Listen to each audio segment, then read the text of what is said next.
Cheers, guzzlers.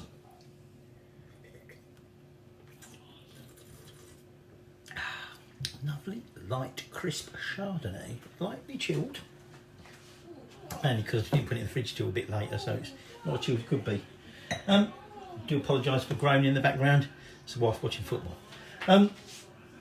So, we're going up market tonight. We're fine dining. Michelin Star meal. So, it's going to be a fish dish, sea bass, spared no expense, and it's going to be accompanied by a hot sauce, if you like. And by hot, I don't mean spicy hot, I mean, you know, cooked warm hot, and then 2 cold accompaniments, one of which we need to get started and involves a cucumber. So we made a start. Got me melon baller, and I'm just getting 12 balls of cucumber. Didn't know cucumbers had balls, did you? I forgot how many I got. 3, 4, 5, 6, 7, 8, 9.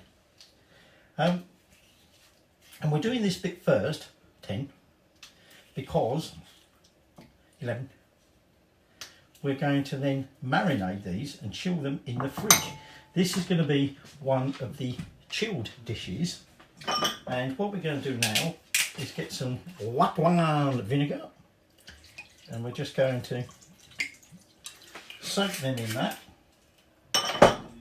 and then I'm going to take, don't you dare fall over, you little bastard. I'm going to take some nice coarse sea salt, sprinkle that in there, and then that is now going to go into the fridge, where we're going to just let it marinate while we do the rest of it. Okay, so that's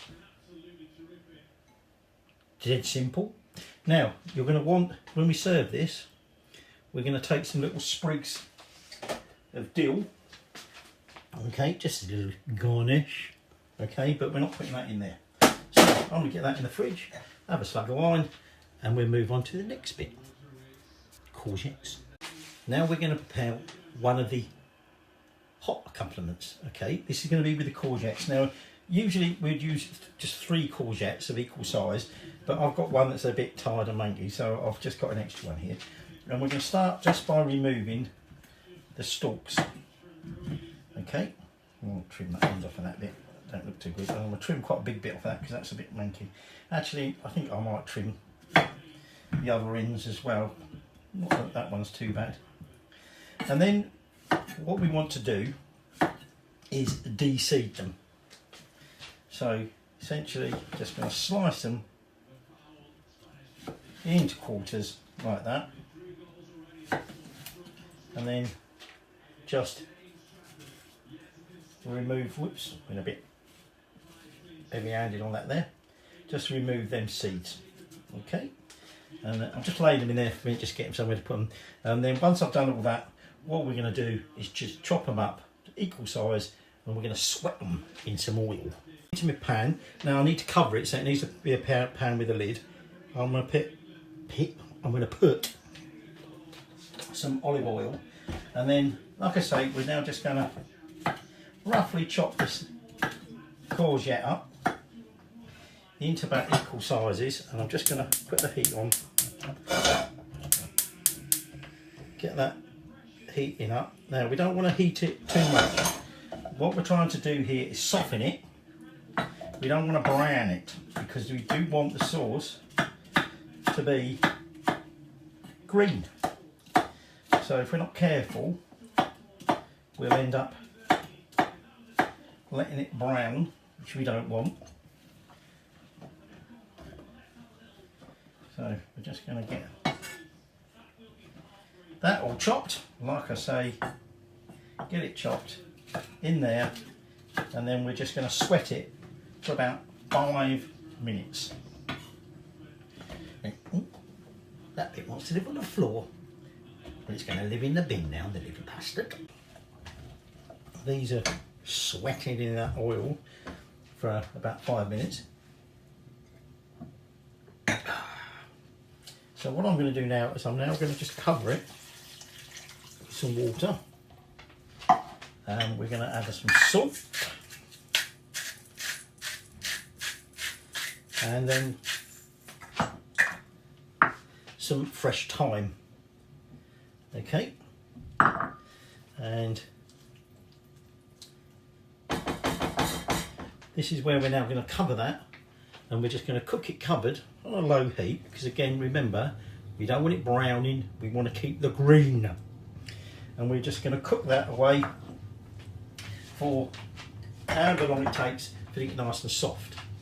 And then you're going to need your blender, because we're then going to blend it into a puree.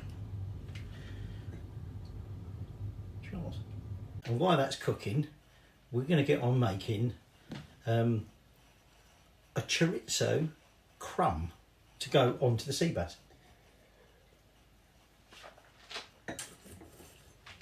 Very nice. So what I've got here is about half a chorizo, and then I've got anything from 12 to 15 or so whole almonds. And what we're going to do is we're just going to roughly chop the almonds to begin with, and then just put them to one side. Actually, you don't get a history lesson with this one. I suppose, thinking about it, I could give you a history lesson about Michelin stars, couldn't I? Don't look too close. Not that there's an awful lot to say about it, to be honest. Actually, from what I remember, I think originally there was like, you've got a Michelin star, and then they introduced a Michelin 2-star, and then eventually they went Michelin 3-star. But anyway, so I've roughly chopped my almonds, and we're just going to put them to one side for now. And now I essentially want to roughly chop up the chorizo, because we're going to create a crumb to go on top of the fish. It's made up of this chorizo, them almonds, but we are also going to be adding some breadcrumbs. Now you can use plain ordinary breadcrumbs. I'm going to be using panko, simply because I bought a shed load of them ages ago for something else. And I've got about a cup and a half of them, okay? And then you're going to want about a tablespoon of smoked paprika and some salt. And we're going to cook all that together, and we're going to cook all that until the breadcrumbs have absorbed most of the oil. I have to keep drinking this to cool myself down, it's bloody hot again still. Right, I've moved the courgettes over so I can start on the chorizo.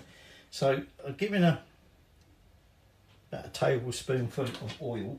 Now, you might argue, well, when we cook the chorizo, we're going to get oil out of it, but we need, we're not going to have enough to be able to crispen up the breadcrumbs. And actually, I'm going to add a little bit more, because I'm going to remove some of that oil and use that as salad dressing oil. You can essentially keep the oil that's left if you wanted. If you were just cooking chorizo, you could remove the chorizo and you can keep the oil, and then you could use that when you're like, you know, roasting some potatoes or something like that, to give it that nice edge. So we toss the chorizo into there. Get in there, you little shit. Don't know if I mentioned, I've got rid of my Joseph utensils. Kept one or two simply because I couldn't find an alternative, because they were being crap. They were melting and things. So anyway, we're just going to cook that chorizo off for a little in there. Now, can't remember if I said, when our courgettes are almost done, we're going to chuck a generous bunch of dill in there. Okay, so I've already got that. I've got rid of some of the bigger stalks. Not too worried, because remember that whole thing is going to go in that blender. So we're cooking this through for a little bit. Again, this is actually going to go in the blender, so I've got my other little blender for this one. Don't you splash me, you little bastard. But remember, Not only do I want them almonds, I want that smoked paprika, I want the breadcrumbs, and I'm going to want some salt. Oh, and I'm also going to want the zest of a lime. Bought myself a new little sort of microplane from Oxo again. I'm really impressed with Oxo products. This is not product placement. I have no affiliation with Oxo.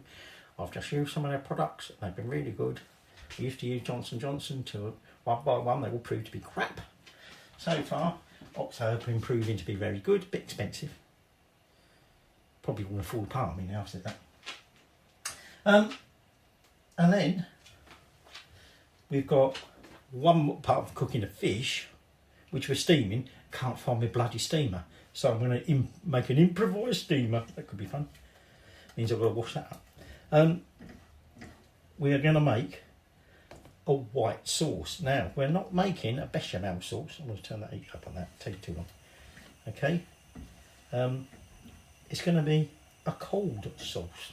Right, I've just removed a couple of spoonfuls of that oil, and like I say, we're going to use that because I'm going to make a little salad to go with it, just a little solid dish sort of starter type thing. And I thought I could use that oil with some of that vinegar, comes from the cucumber marinade, to spice it up. So I'm now just going to put those almonds in there, and we're just going to cook them lightly for about a minute, okay, before I add the remaining ingredients: the paprika, the breadcrumbs, some salt, and the zest of a lime. Right, I've turned my heat down on that, but those courgettes are just about done. So now I'm going to take my time as it were, and I'm going to shove that in there. And we're just going to then let that sweat away for about another 1 or 2 minutes, and then that's the cooking time, sort of, on that done. Okay, well, certainly in that pot is done. Okay, in the meantime, in here, we're going to add the smoked paprika, some salt, like I say. Ooh, that works well, doesn't it?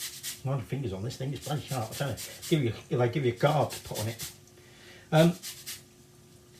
So I'm just going to zest that lime into it, and then I want to finish that in a second, and then we're going to chuck them breadcrumbs in there, and then we're just going to cook all that through, and those breadcrumbs should absorb most of that oil. Well, it should hopefully absorb all that bloody oil. Now we're going to be wanting that lime a bit later, okay? But in the meantime, I'm just going to give this a stir together, okay? And this is why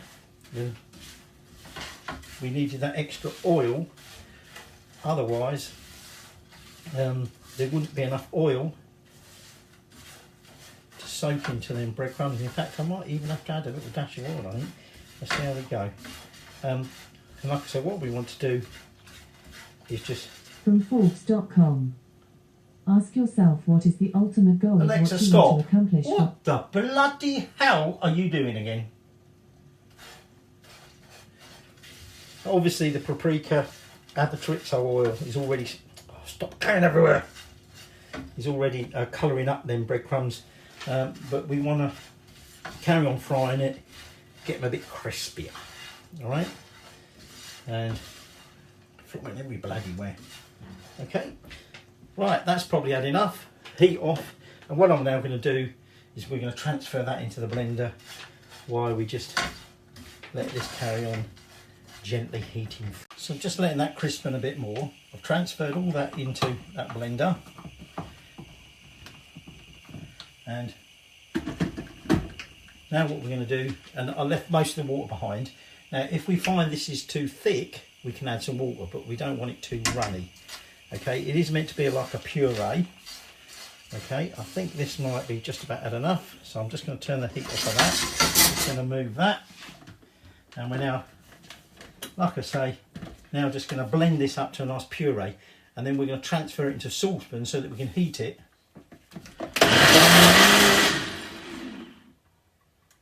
So it's hot when we're ready to serve it, even though it's hot now. we still got the fish to cook yet, and the white sauce. So there's our puree done. Yeah, get the lid off. Don't want to come off. Ooh, that's still bloody hot. Okay, and we're just going to tip that now. I've got some blades on it. Into this saucepan, and actually, I don't think we really want to water this down anymore. Okay, oh, bloody hot. Ah, bloody me hand. And that's now just going to bloody everywhere. We're now just going to put that to one side until we're a bit closer to prepping the meal, and at which point we're just going to warm it through because it's had a good cooking. And then this we're now going to transfer into this blender so that we can now get rid of them big lumps and turn it into our crumb mixture. So there's all my crumb ingredients in there, and then we don't want it too fine, but obviously we have got some lumps in there, like the nuts in particular and the chorizo.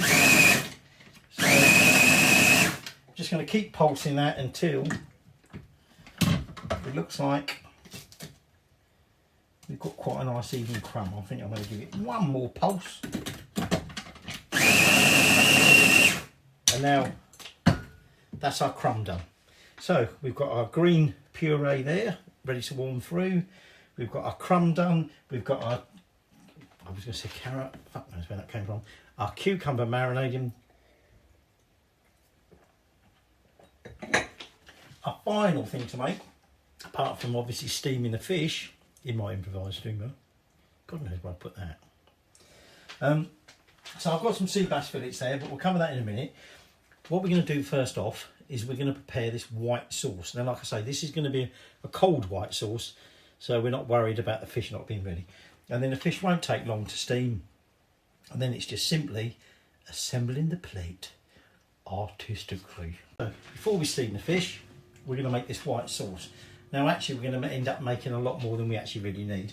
I've got a pint of full fat milk in there, and we're going to add a little bit of salt. Whoops, coming up. And then we're going to add the juice of one lime, so that lime that we used earlier for the zesting, that's going in there. And then we're going to add some sugar. Now we're going to add some icing sugar. I've got about a tablespoon and a half of icing sugar. Let me just wash my hands. Now I told you we're not cooking this sauce, so we need a way of thickening it. Now the icing sugar may help a little bit. However, if you can get some, and I couldn't find any, you add like a generous pinch of xanthan gum, and then that should thicken it up. Oops, suppose you'd have to turn it on in the wall, wouldn't it? So I'll put my fish in the steamer. Oh, what's that doing on? And now we're just going to heat that up, and when that's to the boil, put the lid on that, and we'll let that steam for a few minutes. Shouldn't take very long. They're very thin fillets. Now they are very thin fillets, and we've got to attempt to get the skin off without the whole bloody thing falling apart. So that could be an adventure in itself. So in the meantime, I'm going to get a spoon, and I'm going to take some of that chorizo oil, and we're just going to put that into there for now, because remember I said I wanted to use the rest of that to make a salad dressing. So I've got my cucumber out, and I'm going to remove some of that oil and just whisk it into there. I better get a fresh spoon for that one, and I better get my little mini whisk. There's my little baby whisk. There it is. Look at that little bugger. And what we're going to do is just create, like I say, a simple little salad dressing, oil and vinegar, which we're going to add to our little side salad sort of starter thing. Okay, it's not really part of this dish, but I just thought, other than the fish, and there ain't a lot of it, it's not going to be very substantial, so we have a nice healthy salad with it. So, like I say, we're just waiting for that to come up to the boil. Now, once our fish is just about done, we'll turn the heat off and we'll warm our puree through. Remember, the white sauce is cold, our cucumber balls are cold, we've got to apply our crust. All very artistic, actually. It's bloody hot. So the second two bits, once I've got that top bit, because it did overlap a bit, and that's partly what the problem was, we've now got those two fillets on there. Like I said, if it was one chunkier fillet, we just have one on the side. And now what we're going to do is we're going to add 6 of these cucumber balls. Okay, I'm just going to put 3 on that side, and we're going to put 3 just there.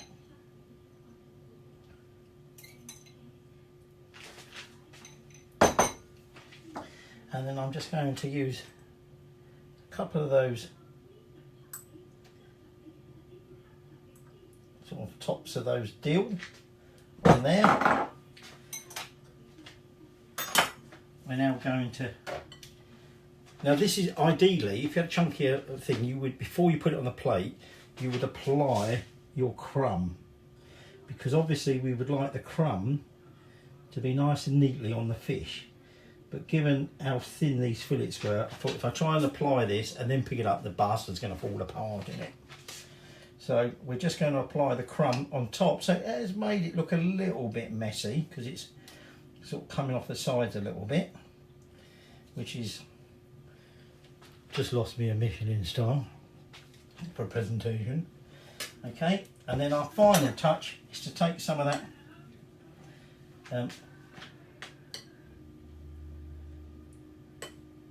white sauce with the chorizo oil and just put a little puddle of that on there, and there we have our Michelin Star sea bass with a chorizo crumb and a courgette puree and a white sauce and marinated cucumbers. I'm not going to taste it because I need to get eating it before it all gets cold. But there you go. There you go. There's tonight's speciality.